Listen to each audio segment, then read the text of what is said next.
Hello and welcome to this vlog about the roles of a charity chair. You can find on the screen now the blog, which is the same issue but in words, not pictures, and you can also see the website address. I hope that's useful. What I want to talk about today is the different roles that a charity chair has and how we've tended to get stereotyped of what a chair needs to do, and I want to see a much broader set of roles, and I identify 13 in total. The first one is perhaps one of the most obvious that people think about, and that's the role of strategy. The job of a charity chair is to make sure that an organisation has a strategy and to make sure that people know, the staff, the trustees, and preferably even the volunteers, what that strategy is, that it's been talked about, that it's been discussed, and the organisation has a priorities that it's working to. That's the first one. The second one is to be a backstop.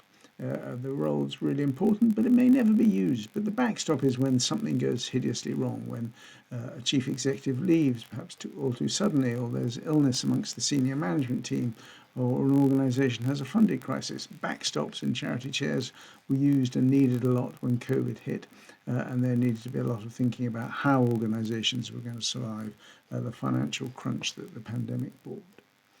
The third area that I think there's a really key role is to be a sounding board, is to listening carefully to what is going on, to have ideas bounced off you, to try and work out whether things are good, whether the board will like them, whether you as an individual like them, whether you think it's going to work.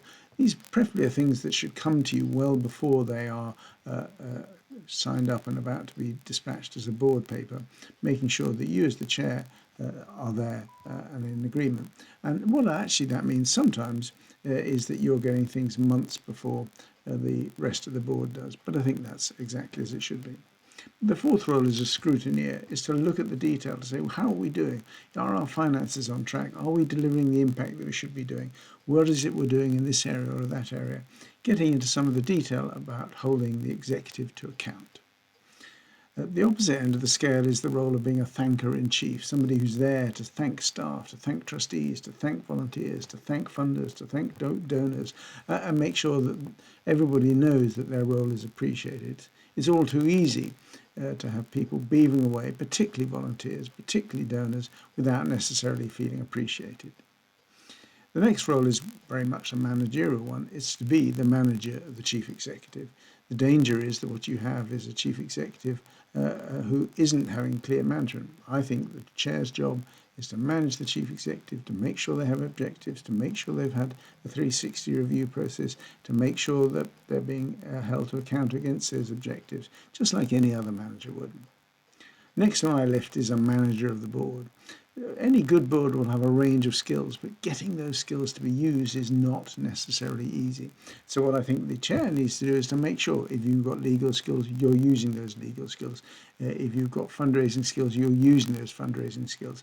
And indeed, part of that manager of the board is to make sure you get good new trustees on board, you get good new people coming along, and you're using all the skills. You've done the skills audit, you've done the work to make sure that you know where your board is weak and strong. And a critical part of this is diversity. Not just diversity in terms of demographics, but diversity in terms of styles and approaches and thinking. A good chair should be challenged by the people who are on the board, and that means diversity of thinking. If everyone thinks the same way, then the board probably isn't diverse enough and isn't rigorous enough in making sure that you've looked at things from all angles. Next on my list is the nudger and the nagger. This is kind of linked to the scrutineer idea, that once you've done something, is it happening? Is somebody moving forward? Did somebody promise to bring something to the next board meeting or report back on something? And was it or wasn't it done? And a nudger and nagger needs to be done diplomatically and kindly and sensitively, but it's really important that if somebody says they'll do something, they're followed up. The next one on the list, number 9th by my calculation, is the meeting maestro.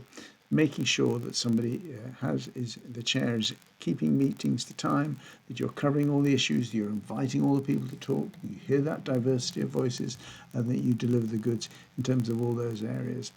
Lots of people think about what a chair needs to do in terms of meetings, in terms of keeping on time. Absolutely critical. But it's also important that you address the big issues, that you have a well-structured agenda, that you don't spend hours looking at matters arising or any other business.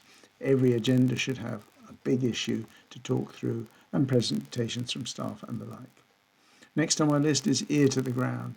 It's really important, in my view, to make sure that a chair gets out there and listens to people. I heard about one president of an organisation coming, effectively the chair, and they did lots of ceremonial stuff, they did lots of meeting and greeting, but they didn't actually ask what people thought. They didn't say, how can we do better? How are we helping you enough? And particularly when you're dealing with volunteers, one of the roles of the senior trustees is to listen, to find out what's going on and be able to talk that through. Next on my list is perhaps a less savoury task, which is dispatching colleagues.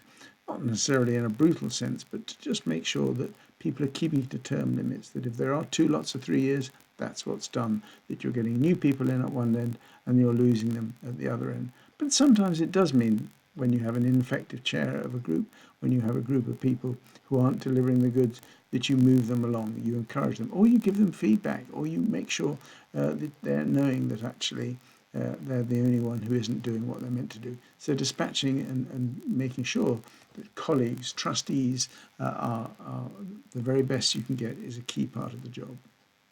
Sometimes difficult decisions need to be made by a board, and those difficult decisions are not something that a board of trustees typically finds easy. It's a kind of cat herding job.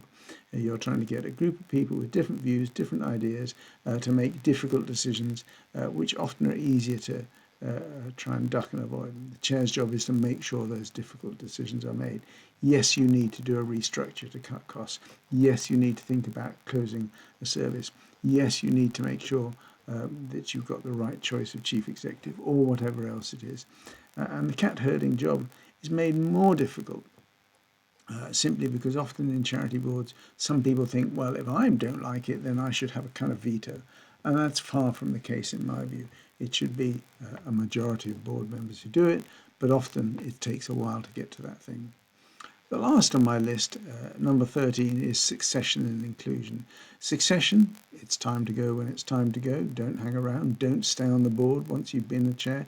Let your successor come along and have new ideas, doing things in new ways. Every chair has their own foibles that they want to keep onto, and new chairs allows that to move on.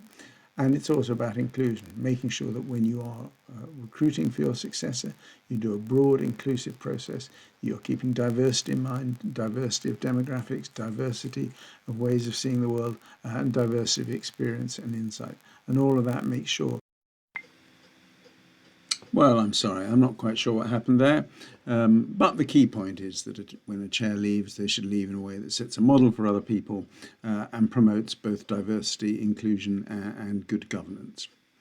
That's it from today's vlog. I hope you found it useful.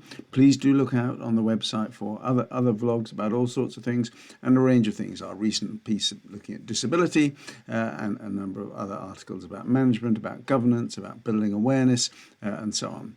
It's been great talking to you. My name's Joe Saxton, and I hope you'll join me again for another vlog from Hey Hey Joe. Thank you.